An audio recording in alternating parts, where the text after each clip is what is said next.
अस्सलाम वालेकुम। Total health programme के साथ मैं हूं आपका होस्ट साद अकरम। आज हम बात करेंगे पाकिस्तान में बढ़ती हुई ऐसी बीमारी जिसका नाम ज़ियाबतीस है। सबसे पहले उसकी हिस्ट्री के हवाले से जानते हैं। ज़ियाबतीस एक ऐसी बीमारी है जो सदियों से इंसानियत को मुतासर कर रही है। इस बीमारी की तारीख 3000 कबल मसीह से शुरू होती है, जब मिस्री तहजीब में इसकी पहली बार शिनाख्त की गई। अब्रिस पापिरोस में इसकी बीमारी का जिक्र किया गया है, जो कि जिस्म से ज्यादा पेशाब का इखराज का बायस बनती है। कुरून वस्ता में अरबी तबीब इब्ने सीना ने इस बीमारी का जिक्र किया है, जो ज्यादा प्यास और पेशाब का बायस बनती है। जदीद दौर में लबलबे का इंकशाफ 1583 ईस्वी में हुआ। जर्मन माहिर फैलियात जोसेफ विल्वन मेरिंग ने लबलबे के इंसुलिन की पैदावार का इंकशाफ किया। कैनेडियन मुहक्किकीन फ्रेडरिक बेंटरिंग और चार्ल्स बेहतरी ने इंसुलिन को अलग किया। इंसुलिन थेरेपी ज़ियाबतीस के इलाज के लिए वसी पैमाने पर दस्तयाब हो गई है। हालिया दौर में ज़ियाबतीस के इंतजाम में पेशरफ्त हुई है। इंसुलिन पंप्स, मुसलसल खून में शक्कर की सतह का निज़ाम और नई अद्वियात के जरिए ज़ियाबतीस के इलाज और इंतजाम में बेहतरी आई है। ज़ियाबतीस के हवाले से हमें मजीद आगाह करने के लिए हमारे साथ मौजूद हैं डॉक्टर बीनिश शहजादी, जो कि पाकिस्तान में सर्व करने के बाद पिछले 1.5 साल के अरसे से न्यूजीलैंड में तिब में अपनी खिदमात से पाकिस्तान का नाम रोशन कर रही हैं। बहुत शुक्रिया डॉक्टर साहिबा हमारे साथ जुड़ने के लिए। Thank you so much doctor Saad. मेरी तरफ से तमाम सुनने वालों को और पूरी टीम को अस्सलाम वालेकुम। वालेकुम अस्सलाम। सबसे पहले आप हमें आम आवाम के लिए सबसे पहले बताइएगा कि ज़ियाबतीस है क्या और इसकी कितनी इकसाम है।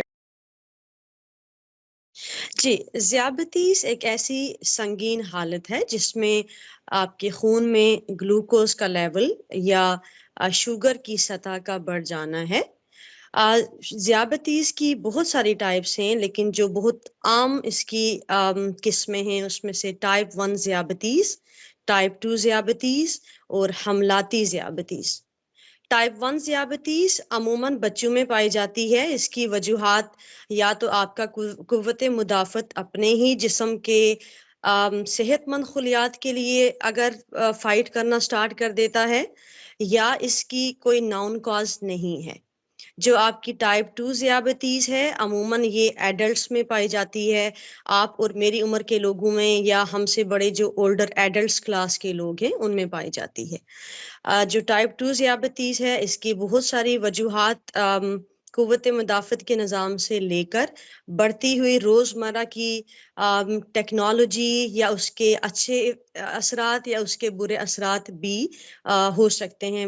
मसलन एक्सरसाइज या अम, अपने वेट कंट्रोल पे ज़्यादा फोकस ना करना, या अपने आप को रोज़ाना की या रोज़मर्रा की कामों में इतना मसरूफ़ कर देना कि अपनी वेल बीइंग या फिज़िकल फ़िटनेस को निग्लेक्ट कर लेना। ओके। डॉक्टर साहिबा, ज़ियाबतीस टाइप 2 के होने के सबसे आम खतरे के अवामिल क्या हैं? जी, जिस तरह हमने कहा कि जो टाइप 2 ज़ियाबतीस है, चूँकि ये यंग लोगों में या एडल्ट्स की क्लास जिससे आप और मैं बिलॉन्ग कर रहे हैं, या हमारे पेरेंट्स जिस क्लास से बिलॉन्ग कर रहे हैं, जिस जनरेशन से हमारे पेरेंट्स बिलॉन्ग कर रहे हैं, या जिस जनरेशन से हम हैं, हम में ये ज़्यादा पाई जाती है। अब इसके बिल्कुल आम जो इसके कॉजेज़ हैं, उसमें सबसे इम्पोर्टेंट है कि लैक ऑफ एक्सरसाइज़, वर्जिश का ना होना, बिल्कुल निग्लेक्ट ऑफ एक्सरसाइज़ है, या वेट रिडक्शन या वेट कंट्रोल जो स्ट्रेटजीज हैं, बढ़ती हुई उम्र के साथ साथ गैर ज़रूरी अम, जो आपका जिस्म का वज़न का बढ़ना है, इसके अलावा स्ट्रेस लेवल्स हो सकते हैं, जो कि हम यंग लोगों में ज़ाहिर है इसका काफ़ी ज़्यादा अमल दखल है। इस सारी इन सारी साइकोलॉजिकल इम्पैक्ट तो आपने जी, इन सारी अलामात के अलावा भी जिस तरह हमारी रोज़ाना की बुनियाद पे जो हम ग़िज़ाएँ खा रहे हैं, most of the foods junk foods हैं जिसमें या आप सीरियल्स की बात करें, पास्ता या ब्रेड्स या डिफ़रेंट टाइप ऑफ़ वेजिटेबल्स, वो तमाम ग़िज़ाएँ जिसमें आप अपनी डाइट के थ्रू कार्बोहाइड्रेट्स को ले रहे होते हैं, आपकी बॉडी में ये कार्बोहाइड्रेट हाजमे के निज़ाम के थ्रू इसको ग्लूकोज में कन्वर्ट होना होता है और ये नॉर्मल एक निज़ाम है कि उस ग्लूकोज को बॉडी में या उस शुगर को बॉडी में रेगुलेट किया जा सके। लेकिन हमारा रुझान जंक फूड की तरफ ज़्यादा है, लेकिन हमें अपने इंटरनल सिस्टम के बारे में इतनी आगाही नहीं है कि क्या उसको रेगुलेट करने वाला आगे कोई निज़ाम प्रॉपर तरीके से इफ़ेक्टिवली काम कर रहा है या नहीं। ओके, आपने साइकोलॉजिकल इम्पैक्ट के हवाले से भी बताया और जंक फूड के खतरात से के हवाले से भी हमें आगाह किया। मज़ीद इसमें ये बताइएगा कि ज़ियादतीस टाइप 2 जवानों की ज़िंदगी मयार को किस तरह मुतासिर करती है? स्ट्रेस का जो इम्पैक्ट है वो बहुत ज़्यादा है। आपकी बॉडी में स्ट्रेस ज़ाहिर है आपका जो नर्वस सिस्टम है, सिम्पैथेटिक नर्वस सिस्टम है उसको बढ़ा देता है या उसको ज़्यादा स्टिमुलेट कर देता है। तो जितना ज़्यादा आप स्ट्रेस में जाएँगे, इतना ज़्यादा आप एंग्ज़ियस होंगे, जितना आपका एंग्ज़ायटी बढ़ेगी, उतना स्ट्रेस हार्मोन का रिलीज़ बढ़ेगा और ये साइकिल रिपीट होता रहेगा। तो स्ट्रेस एक कंट्रीब्यूटिंग फैक्टर है टाइप 2 ज़ियादतीस के लिए। बढ़ती हुई जो इसका ज़्यादा जो रुझान हमने या फैलाव हमने देखा है कि यंग लोगों को कैसे अफ़ेक्ट कर रहा है क्योंकि इसकी अलामात कुछ ऐसी हैं जो हमारे अंदर इतनी इरिटेबिलिटी या फ्रस्ट्रेशन ऐड कर रही हैं।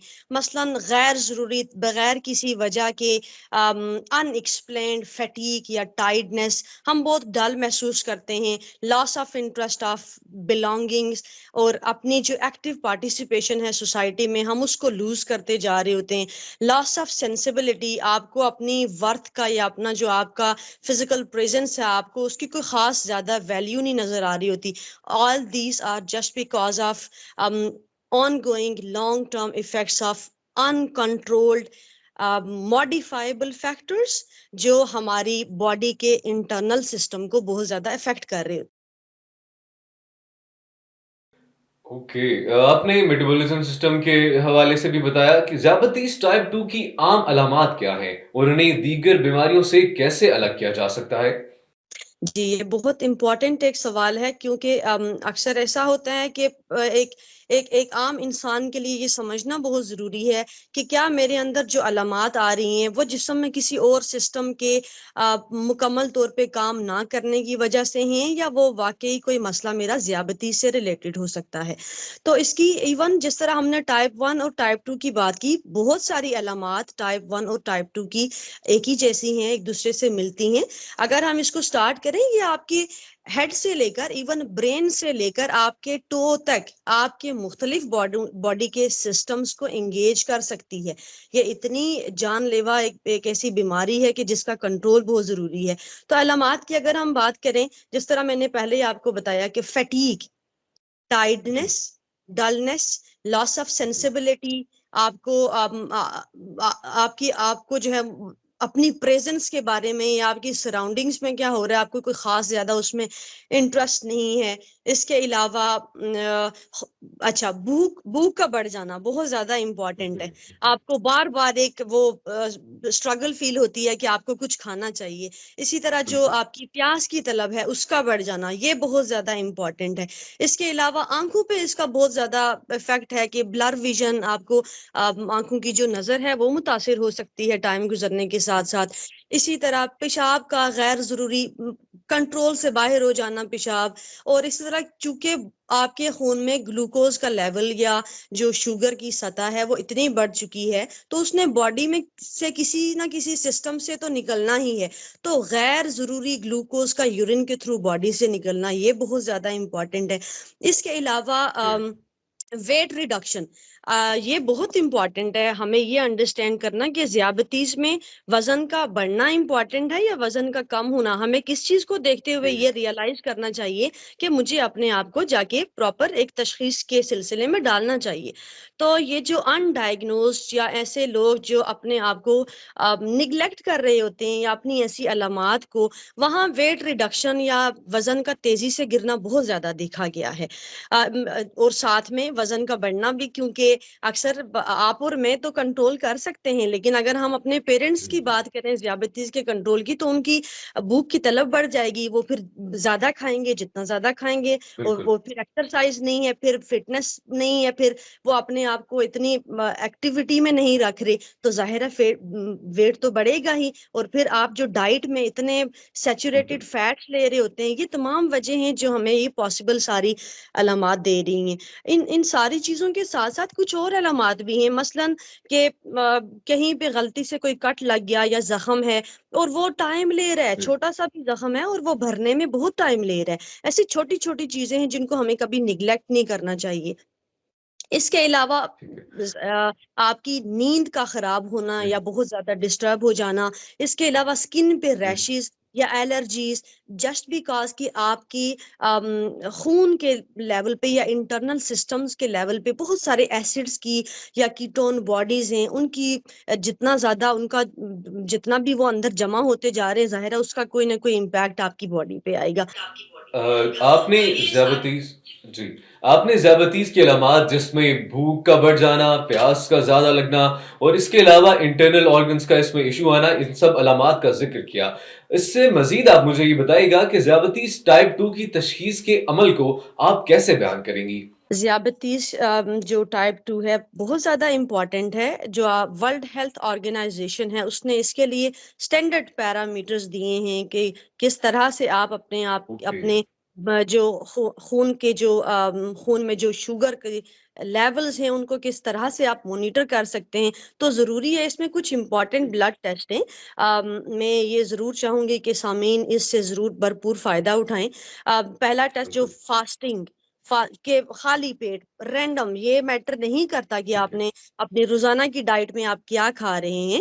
सुबह उठते ही ओके, खाली ओके, पेट आपने सबसे पहले अपने शुगर को चेक किया, तो नॉर्मली ये शुगर की जो लेवल है वो तकरीबन 110 मिलीग्राम पर डेसीलीटर से कम होना चाहिए एक नॉर्मल बंदे ओके, में। ओके, अगर ये ठीक है। खाली पेट जो शुगर की मिकदार डेली बेसिस पे एक हफ्ते के लिए या रैंडम भी आपने इस तरह चेक किया है, जी, अगर ये तकरीबन 126 130 मिलीग्राम पर डेसीलीटर से ज्यादा मिल रही है, तो आपको बहुत ज्यादा क्लोजली अपने आप को 2 हफ्ते 3 हफ्ते के लिए मॉनिटर करना चाहिए। आप डायबिटीज के क्लास में या जियाबितीज के क्लास में जा सकते हैं।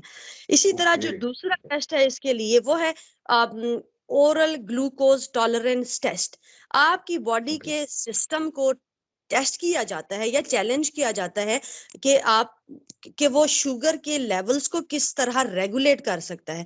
तो इसमें ऐसा है कि ओके, मरीज को कहा जाता है कि आपने ओवरनाइट जो है ना, अब बस 8 बजे तक अपना डिनर कर लें और उसके बाद आपने कुछ नहीं खाना। तकरीबन 8 से 10 घंटे की फास्टिंग होनी चाहिए। उसके बाद जो है वो उसका डॉक्टर या जो भी उसका हेल्थ केयर प्रोवाइडर है वो उसको जी, उसके ब्लड सैंपल्स लेंगे और उसके बाद उसको तकरीबन 75 मिलीग्राम अप टू 100 मिलीग्राम उसको sugar like glucose based drink उसको दिया जाएगा लिक्विड में।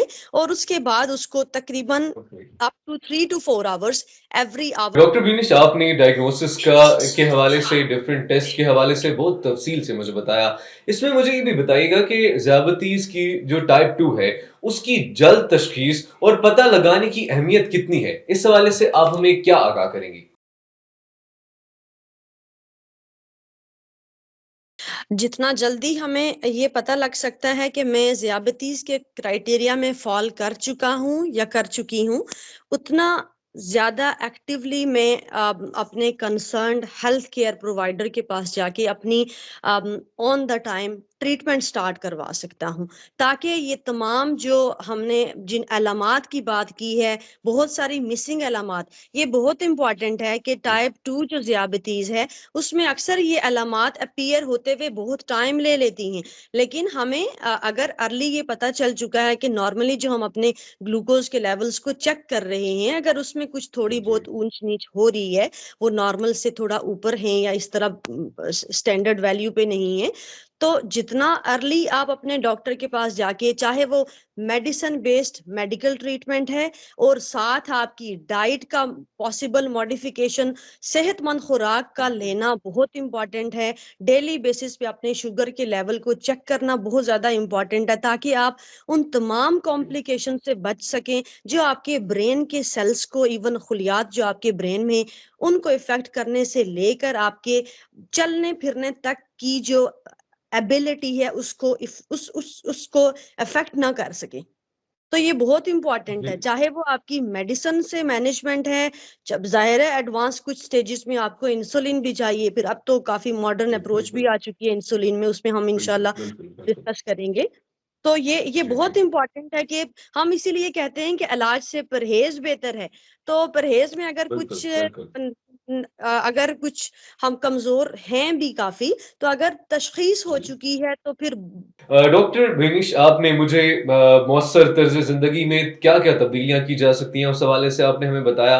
मज़ीद इस हवाले से मुझे ये भी बताइएगा कि ज़ियाबतीस टाइप 2 के इलाज के लिए दस्तयाब जो दवाइयाँ हैं, उनके बारे में आप क्या राय देंगी? ऐसा है कि हर एक मरीज को एक ही जैसी दवाई नहीं दी जा सकती। हमारे बिल्कुल, सामीन जो बिल्कुल। हमें सुन रहे हैं, हम उनको बिल्कुल भी ये नहीं कह रहे कि आपने यही क्लास ऑफ मेडिसिन लेनी है। ये टोटली डिपेंड करता है कि आपकी शुगर के लेवल्स किस हद तक ज़्यादा बढ़ चुके हैं। बहुत सारे लोगों में जी, सिर्फ़ उनको सिंपल दवाइयों के थ्रू मैनेज किया जा सकता है, जो कि बहुत जी, इफ़ेक्टिव साबित होती हैं। देखिए, हर एक जी, दवाई के साइड इफ़ेक्ट्स होते हैं। पॉसिबल साइड इफ़ेक्ट्स दवाइयों के हैं, लेकिन अगर हम उनके मफ़ाद या उनके फ़ायदों को देखें तो वो काफ़ी ज़्यादा हैं as compare to 10% of the side effects. इसी तरह कुछ लोगों में इंसुलिन चाहिए होती है और जी। आजकल काफ़ी मॉडर्न अप्रोच है। इंसुलिन पंप आराम से आप जो है वो लगा के घूम सकते हैं। एक पोर्टेबल छोटी-सी एक डिवाइस होती है और उसको सही, साथ बिल्कुल। में आपने आगे एक इन्फ्यूजन बेस्ड ट्यूब लगी हुई जी, है, जिसको कैनुला के थ्रू आप अपनी बॉडी के साथ कनेक्ट करें। आप शॉवर लेते हुए, आप एक्सरसाइज करते हुए या कोई ऐसी हैवी एक्टिविटी कर रहे हैं, आप ड्रेसिंग कर रहे हैं, आप उसको स्विच ऑफ कर सकते हैं। आप उसको बॉडी से उतार सकते हैं, कैनुला साथ लगा हुआ है, दोबारा से आप उसको चला लें और छोटा-सा वो एक चैम्बर आपको प्रोवाइड करेंगे। तमाम उसके अंदर जो सेटिंग है वो कंप्यूटराइज़्ड एडजस्टेड है। 24 घंटे आपकी बॉडी को उस छोटे से चैम्बर से लगातार इंसुलिन मिल रही है और वो छोटी सी डिवाइस इतनी मॉडर्न है कि वो लगातार ये चेक कर रही है कि इस टाइम ग्लूकोज के लेवल्स क्या हैं, इंसुलिन देनी चाहिए, अच्छा ग्लूकोज काफी अप हो चुका है। कभी आपको नहीं बिल्कुल, याद रहता और आप कुछ ऐसा खा लेते हैं, अक्सर दोस्तों की आप तकरीबात में जा रहे होते हैं और बिल्कुल, कभी आपको बिल्कुल, जो सही। है ना रूल्स को भी तोड़ना पड़ जाता है, तो वो छोटी बिल्कुल, डिवाइस आपकी बिल्कुल, बड़ी हेल्प करती है और आप एवरी बिल्कुल। आफ्टर एवरी 2 to 3 डेज आप इंसुलिन मज़ीद उसमें ऐड करें, इन्फ्यूजन जो आपका कंपोनेंट है उसको आप रिप्लेस करें। ये इम्पोर्टेंट जी, है। टेक्नोलॉजी के बहुत फ़ायदे भी हैं, तो इसमें फिर नुकसान ये भी है कि काफ़ी हम अक्सर हाइजीन का अगर ख़्याल नहीं रखेंगे तो जी। ज़ाहिर है अपनी बॉडी में किसी हम एक्सटर्नल भी बिल्कुल। ज़रिए से बिल्कुल डॉक्टर बिनेश आपने बाज़ाब फरमाया कि हाइजीन भी बहुत ज़रूरी है इस हवाले से। अच्छा मुझे ये भी बताइएगा कि जो खून में शुगर की सतह की निगरानी मतलब कि खून के अंदर उसकी ग्लूकोज़ की कितनी सतह है उस हवाले से और उसके इलाज के मंसूबों को एडजस्ट करने की अहमियत कितनी है?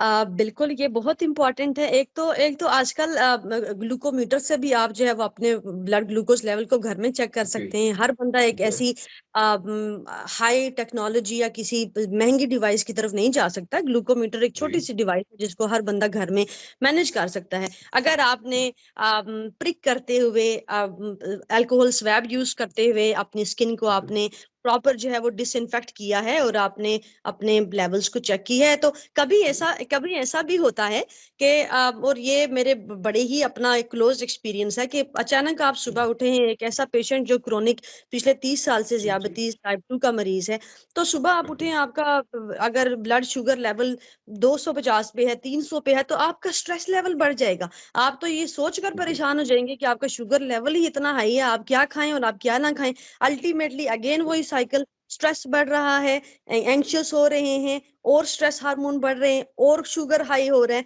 तो ये इस चीज को भी ना कोप करना बहुत ज्यादा इंपॉर्टेंट है। हुँ, बिल्कुल।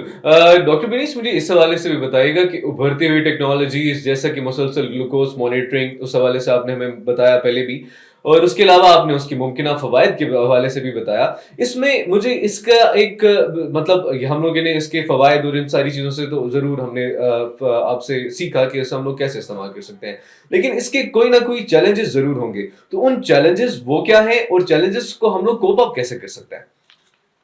अब बढ़ती हुई टेक्नोलॉजी, अगर मैं अपने अपने आंसर को जस्टिफाई कर सकी हूँ आपके क्वेश्चन को, जी, ये जी। कहते हुए कि हाइजीन के कंसर्न्स बहुत ज्यादा हैं, या कभी जी, ऐसा होता है आप अपनी उस डिवाइस को कैरी नहीं कर सकते, और आप बिल्कुल। अपने अपनी सबसे तो इम्पोर्टेंट ये है कि जिस चीज को आप ट्रीट करना चाह रहे हैं उसकी सोर्स को भी कंट्रोल करना स्टार्ट कर दें। जिस तरह ओके। हमने कहा कि सैचुरेटेड फैट्स की बजाय आप अनसैचुरेटेड फैटी जो आपके फैट्स हैं, आप उसकी जी, तरफ जाएं। इस तरह आप जितने भी कार्बोहाइड्रेट्स का इंटेक है, पास्ता अपनी फूड से निकालें, वाइट राइस इसका भी बहुत ज्यादा एक इम्पॉर्टेंट रोल है कि जो सफेद जी, चावल हैं जो लोग खा रहे हैं, जी, अक्सर जी, हमने जी, सुना है जी। अपने बड़ों से कि बादी हो जाएगी, तो वो इम्पॉर्टेंट बिल्कुल, है, वो बिल्कुल। रिसर्च ने भी ये कहा है। हमारे पास सामीन से एक आखिरी सवाल, जो इन अफ़राद अपने जवान अफ़राद अपनी ज़ायबितीज़ टाइप 2 के खतरे को कम करने के लिए सबसे अहम इक़दामात क्या कर सकते हैं? ये बहुत इम्पोर्टेंट सवाल आपने किया डॉक्टर साहब। हम क्योंकि हम जवान लोगों में स्ट्रेस का लेवल भी काफी ज्यादा है। उसकी बिल्कुल, वजह ये है कि बिल्कुल। हमारे हमारे जो पेरेंट्स हैं उन्होंने अपने जिंदगी के एक्सपीरियंसेस से स्ट्रेस को मैनेज करना सीख लिया है, लेकिन अभी जी, हमारे अंदर काफी इस चीज की ओके। कमी है कि हमने स्ट्रेस से कैसे मैनेज करना है, क्योंकि स्ट्रेस एक लीडिंग फैक्टर है जी, आपकी diabetes टाइप 2 की, बाकी तमाम और फैक्टर्स के साथ। जी। सबसे इम्पोर्टेंट ये है कि आप वर्जिश स्टार्ट करें, बाहर जी, जाएं, सीनरी वर्जिश को बहुत देखें, ज़रूरी है। मॉर्निंग वॉक करें। अब स्प्रिंग है, फ्रेश फ्लावर्स को स्मेल करें, जी, डीप ब्रीदिंग एक्सरसाइजेस करें, नाक से सांस अंदर लें, मुंह से ओके, बाहर निकालें। ये छोटी छोटी एक्टिविटीज हैं जिससे आप अपने स्ट्रेस को मैनेज कर सकते हैं। और जहां तक बात वर्जिश बिल्कुल, की है, वर्जिश बहुत इंपॉर्टेंट है। देखिए, आपके बिल्कुल, डॉक्टर ने आपको एक दवाइयों का एक खास प्लान बनाकर दे दिया है कि ये आपका बिल्कुल, वीक 1 का प्लान है, वीक 2 का, ये मंथ्स का, ये, और वो सालों तक आपके साथ तो चलेगा। इसके साथ साथ सेहतमंद खुराक का इस्तेमाल करना, अपने आप को एक्टिव रखना, और अपनी डेली बेसिस पे शुगर के लेवल्स को मॉनिटर करना बहुत ज्यादा इंपॉर्टेंट है। मैं रिसेंटली ओके, एक आर्टिकल पढ़ रही थी अभी जी, 2024 का, उसमें जी, उन्होंने जी, वॉक की बताइए। बड़ी एक इम्पॉर्टेंट बात की है। वो कहते हैं वॉक फॉर वॉक आप फॉलो करें फॉर्मूला ऑफ 666।